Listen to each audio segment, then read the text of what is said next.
آج ہم ڈاکٹر اسرار احمد کی شہرہ آفاق تفسیر بیان القرآن کی روشنی میں قرآن کے پہلے پارے یعنی الف لام میم کے مضامین کو سمجھنے کی کوشش کریں گے۔ جی، اور یہ کوشش بہت اہم ہے کیونکہ ڈاکٹر صاحب کا قرآن کو دیکھنے کا انداز بڑا منفرد ہے۔ منفرد کس لحاظ سے؟ دیکھیں، وہ قرآن کو صرف ایک مذہبی کتاب نہیں سمجھتے جسے ثواب یا برکت کے لیے پڑھا جائے۔ ان کے نزدیک یہ ایک مینول آف ریولوشن ہے، ایک انقلابی ہدایت نامہ ہے۔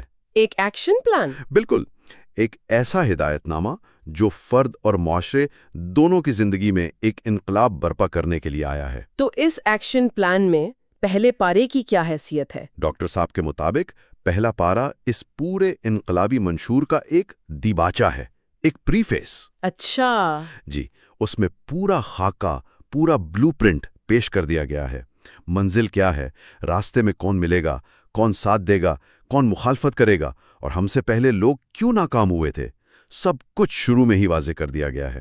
یہ تو بہت دلچسپ زاویہ ہے۔ تو آئیے اس بلو پرنٹ کے بالکل شروع سے آغاز کرتے ہیں، یعنی سورۃ الفاتحہ سے۔ اسے ام القرآن بھی کہا جاتا ہے۔ یہ اس منشور کی تمہید کیسے بنتی ہے؟ دیکھیں، کوئی بھی بڑا کام شروع کرنے سے پہلے نیت اور ذہن کو صاف کرنا پڑتا ہے۔ ڈاکٹر صاحب کہتے ہیں کہ سورۃ الفاتحہ قاری کا ذہن تیار کرتی ہے۔ یہ صرف دعا نہیں، یہ بندے اور اللہ کے درمیان ایک مکالمہ ہے، ایک عہد ہے۔ مکالمہ؟ وہ کیسے؟ اس کے دو حصے ہیں۔ پہلے حصے میں بندہ اللہ کی حاکمیت کو، اس کی ایبسولوٹ اتھارٹی کو تسلیم کرتا ہے۔ الحمدللہ رب العالمین، تمام تعریفیں اللہ کے لیے جو تمام جہانوں کا رب ہے۔ جی، الرحمن الرحیم، مالک یوم الدین، وہ رحم والا ہے اور روز جزا کا مالک ہے۔ یعنی بندہ اقرار کر رہا ہے کہ اصل بادشاہی، اصل طاقت صرف اور صرف اللہ کی ہے۔ تو پہلے اپنی حیثیت کو پہچانا اور اصل اتھارٹی کو تسلیم کیا۔ بالکل، اور جب آپ اتھارٹی کو تسلیم کر لیتے ہیں تبھی تو آپ اس سے رہنمائی مانگنے کے قابل ہوتے ہیں۔ مکالمے کا دوسرا حصہ یہی ہے۔ ایاک نعبد و ایاک نستعین۔ جی، ہم صرف تیری ہی بندگی کرتے ہیں اور صرف تجھی سے مدد مانگتے ہیں۔ ڈاکٹر صاحب کے مطابق یہ ایک انقلابی کا نعرہ ہے کہ ہماری وفاداری، ہماری لائلٹی کسی اور کے لیے نہیں، صرف تیرے لیے ہے۔ اور اس اعلان وفاداری کے بعد اس کے بعد وہ اصل درخواست کرتا ہے، اہدنا الصراط المستقیم، ہمیں سیدھا راستہ دکھا۔ یعنی یہ دعا دراصل اس پورے ہدایت نامے کو کھولنے کی چابی ہے۔ قاری کہہ رہا ہے کہ میں آپ کی حاکمیت کو مانتی ہوں، میں وفادار ہوں، اب مجھے بتائیں کہ میرا کام کیا ہے، مجھے کرنا کیا ہے۔ آپ نے بالکل صحیح نقطہ پکڑا۔ یہ ایک طلب اور جستجو کا ذہن ہے۔ گویا سورۃ الفاتحہ ایک سوال ہے اور باقی کا پورا قرآن اس کا جواب ہے۔ اچھا، اسی لیے آپ دیکھیں جیسے ہی یہ دعا ختم ہوتی ہے، اگلی سورت کا آغاز ہوتا ہے، ذالک الکتاب لا ریب فیہ ھدی للمتقین۔ یہ ہے وہ کتاب جس میں کوئی شک نہیں، ہدایت ہے متقین کے لیے۔ لو، تم نے ہدایت مانگی تھی، یہ رہی وہ ہدایت۔ زبردست ربط ہے۔ تو ہدایت کی درخواست قبول ہوئی اور مینول کا پہلا صفحہ کھلا، لیکن یہاں آتے ہی قرآن ایک بڑی عجیب تقسیم کرتا ہے۔ وہ یہ نہیں کہتا کہ یہ کتاب سب انسانوں کے لیے، بلکہ کہتا ہے متقین کے لیے، اور پھر فوراً ہی انسانیت کو 3 گروہوں میں بانٹ دیتا ہے۔ جی، اور یہ کسی بھی انقلابی تحریک کو سمجھنے کے لیے ایک بہت بنیادی نقطہ ہے۔ آپ کو پہلے یہ جاننا ہوتا ہے کہ آپ کے پیغام پر لوگوں کا رد عمل کیسا ہوگا۔ صحیح۔ تو قرآن شروع میں ہی واضح کر دیتا ہے کہ 3 طرح کے رد عمل آئیں گے۔ پہلا گروہ ہے المتقین، یعنی وہ لوگ جو اس ہدایت کو قبول کرنے کے لیے ذہنی طور پر تیار ہیں۔ اور ان کی کچھ نشانیاں بھی بتائی گئی ہیں۔ جی، 5 بنیادی صفات ہیں۔ وہ غیب پر ایمان لاتے ہیں، نماز قائم کرتے ہیں، یعنی اللہ سے اپنا تعلق جوڑتے ہیں، اللہ کے دیے ہوئے میں سے خرچ کرتے ہیں، یعنی قربانی کا جذبہ رکھتے ہیں، اور پچھلی کتابوں اور آخرت پر یقین رکھتے ہیں۔ یہ وہ لوگ ہیں جو اس انقلابی تحریک کا ہراول دستہ بنیں گے، اس کا وین گارڈ۔ ٹھیک ہے، تو یہ پہلا گروہ ہو گیا۔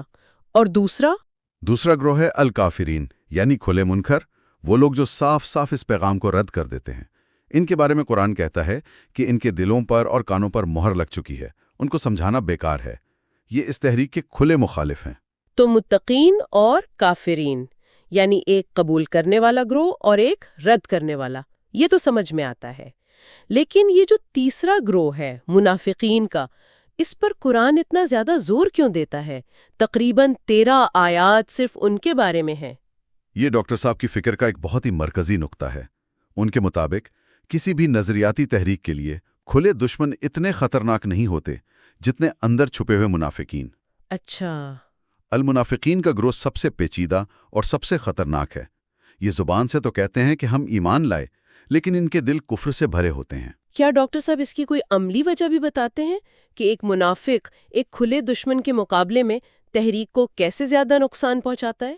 بالکل، قرآن ان کی پوری نفسیات، ان کی پوری سائیکالوجی کھول کر سامنے رکھ دیتا ہے۔ وہ دھوکہ دینے کی کوشش کرتے ہیں، لیکن اصل میں خود کو دھوکہ دے رہے ہوتے ہیں۔ جب ایمان والوں سے ملتے ہیں تو کہتے ہیں ہم تمہارے ساتھ ہیں، اور جب اپنے سرداروں کے پاس جاتے ہیں تو کہتے ہیں ہم تو صرف مذاق کر رہے تھے۔ وہ زمین پر فساد پھیلاتے ہیں لیکن دعویٰ کرتے ہیں کہ ہم تو اصلاح کرنے والے ہیں۔ تو وہ تحریک کے اندر رہ کر اس کی جڑیں کاٹتے ہیں۔ جی، اعتماد کو ٹھیس پہنچاتے ہیں، راز باہر پہنچاتے ہیں، اور جب آزمائش کا وقت آتا ہے تو سب سے پہلے بھاگتے ہیں۔ اسی لیے اس مینول کے شروع میں ہی اس اندرونی خطرے سے اتنی تفصیل سے آگاہ کر دیا گیا ہے۔ تو گویا منشور کے آغاز میں ہی واضح ہو گیا کہ اس راستے پر کون چلے گا، کون کھلی مخالفت کرے گا اور کون اندر رہ کر دھوکہ دے گا۔ اچھا، اس کے بعد یہ توقع ہوتی ہے کہ شاید ان گروہوں پر مزید بات ہوگی، لیکن قرآن اچانک ہمیں بالکل شروع میں انسانیت کی ابتدا پر لے جاتا ہے، حضرت آدم علیہ السلام کی تخلیق کا قصہ۔ یہ موڑ کیوں؟ یہ غیر متوقع موڑ دراصل اس منشور کا مشن سٹیٹمنٹ ہے۔ Mission statement? جی، کھلاڑیوں کا تعارف ہو گیا، اب بتایا جا رہا ہے کہ کھیل کا مقصد کیا ہے۔ اللہ تعالیٰ فرشتوں سے کہتے ہیں انی جاعل فی الارض خلیفہ، میں زمین میں ایک خلیفہ بنانے والا ہوں۔ یہ ہے انسان کی تخلیق کا مقصد۔ لفظ خلیفہ ہم بہت سنتے ہیں، لیکن ڈاکٹر صاحب کے نزدیک اس انقلابی منشور کے حوالے سے اس کا کیا مطلب ہے؟ ان کے نزدیک خلافت کا تصور مرکزی حیثیت رکھتا ہے۔ خلیفہ کا مطلب ہے نائب، نمائندہ، یعنی انسان کو زمین پر بھیجا ہی اس لیے گیا ہے کہ وہ اللہ کے احکامات نافذ کرے، اللہ کی حاکمیت قائم کرے۔ یہ زمین انسان کی ذاتی ملکیت نہیں، یہ ایک امانت ہے، ایک ٹرسٹ ہے جسے اسے مالک کے نائب کی حیثیت سے چلانا ہے۔ یہ تو انسان کا جاب ڈسکرپشن ہو گیا۔ بالکل، اور اس عظیم منصب کے لیے انسان کو فرشتوں پر بھی فضیلت دی گئی۔ اور اس فضیلت کی بنیاد کیا تھی؟ کوئی طاقت یا عبادت؟ نہیں، بنیاد تھی علم۔ اللہ نے حضرت آدم کو اسماء یعنی چیزوں کے نام اور ان کی حقیقت کا علم سکھایا۔ یہ علم حقائق تھا۔ جب فرشتوں سے ان چیزوں کے بارے میں پوچھا گیا تو وہ جواب نہ دے سکے۔ اسی علم کی بنیاد پر فرشتوں کو حکم ہوا کہ آدم کو سجدہ کرو۔ سب نے کیا سوائے ابلیس کے۔ اور ابلیس کا انکار، ڈاکٹر صاحب اسے کس نظر سے دیکھتے ہیں؟ ڈاکٹر صاحب کے مطابق ابلیس کا انکار صرف حکم نہ ماننا نہیں تھا، یہ تکبر تھا، حسد تھا اور اللہ کے فیصلے پر اعتراض تھا۔ اس نے دلیل دی کہ میں آگ سے بنا ہوں اور یہ مٹی سے۔ جی، میں اس سے بڑھ کر ہوں۔ یہ نسل پرستی اور تکبر کی پہلی مثال تھی۔ یہیں سے خیر اور شر کی وہ کشمکش شروع ہوئی جو قیامت تک چلے گی۔ ایک طرف اللہ کا خلیفہ ہے جو علم اور اطاعت کی بنیاد پر کھڑا ہے، اور دوسری طرف شیطان ہے جو تکبر اور نافرمانی کی علامت ہے۔ اور اس خلافت کی پہلی آزمائش بھی جنت میں ہی ہو گئی۔ جی، جب انہیں خاص درخت کے قریب جانے سے روکا گیا، وہ حکم دراصل اس بات کی ٹریننگ تھی کہ خلیفہ کو اللہ کی مقرر کردہ حدود، اس کی لمٹس میں رہنا ہے۔ لیکن ان سے بھول ہوئی، شیطان نے بہکایا۔ لیکن اہم بات یہ ہے کہ غلطی کے بعد ان کا رویہ کیا تھا۔ انہوں نے فوراً اپنی غلطی مانی، توبہ کی، ربنا ظلمنا انفسنا، اللہ نے انہیں معاف کر دیا۔ اس کے برعکس ابلیس اپنی غلطی پر اڑ گیا، تکبر کرتا رہا۔ یہی انسان اور شیطان کے رویے کا بنیادی فرق ہے۔ تو انسان کا مقصد وجود خلافت ہے۔ اب اس عظیم مقصد کے لیے تاریخ میں سب سے پہلے کسے منظم طور پر چنا گیا؟ یہاں سے بات بنی اسرائیل کی طرف مڑتی ہے جو پارے کا ایک بہت بڑا حصہ ہے۔ یہ اتنا بڑا شفٹ کیوں؟ یہ شفٹ اس لیے ضروری تھا کہ یہ منشور صرف نظریات پر مشتمل نہیں ہے، یہ عملی مثالیں دیتا ہے۔ ڈاکٹر صاحب کے مطابق بنی اسرائیل تاریخ کی پہلی امت مسلمہ تھی، یعنی وہ پہلی قوم جسے منظم طریقے سے کتاب یعنی تورات اور شریعت دی گئی تاکہ وہ زمین پر اللہ کی خلافت کا نظام قائم کرے۔ تو گویا ان کی تاریخ ایک کیس اسٹڈی کے طور پر پیش کی جا رہی ہے۔ بالکل، یہ ایک تاریخی کیس اسٹڈی ہے۔ قرآن پہلے ان پر کی گئی اللہ کی نعمتوں کو یاد دلاتا ہے، فرعون سے نجات، سمندر کا پھٹ جانا، صحرا میں من و سلوا کا اترنا، بادلوں کا سایہ، یہ سب اس لیے تھا تاکہ وہ ہر فکر سے آزاد ہو کر اللہ کا دین قائم کرنے کا کام کریں۔ لیکن پھر ان کی نافرمانیوں اور عہد شکنیوں کا ایک لمبا سلسلہ شروع ہو جاتا ہے۔ کیا ہم کچھ خاص مثالوں پر بات کر سکتے ہیں جو ڈاکٹر صاحب اجاگر کرتے ہیں؟ ضرور۔ ایک بہت بڑی مثال بچھڑے کی پوجا کا واقعہ ہے۔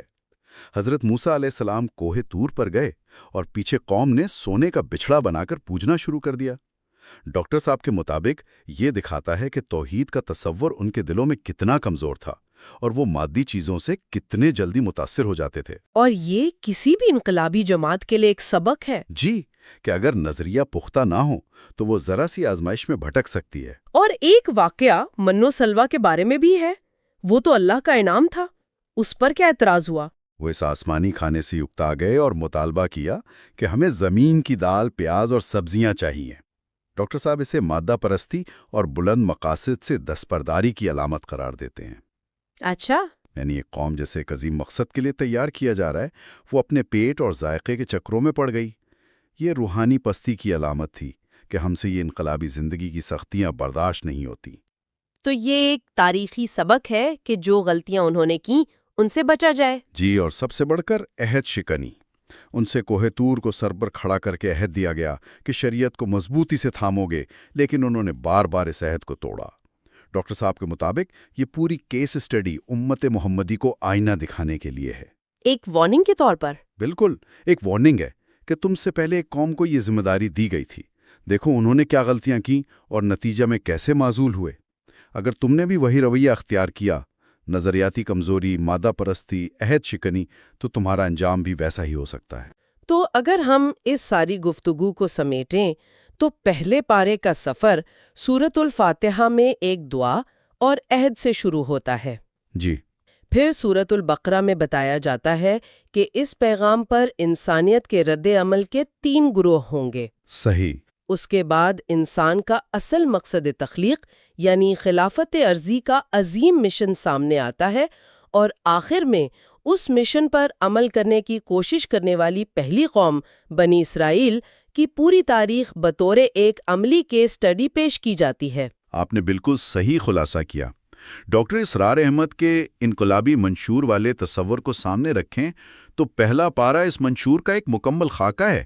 یہ چند بنیادی سوالوں کے جواب دیتا ہے۔ کون سے سوال؟ اول، مقصد کیا ہے؟ اللہ کی حاکمیت کا قیام یعنی خلافت۔ دوم، کردار کیا ہے؟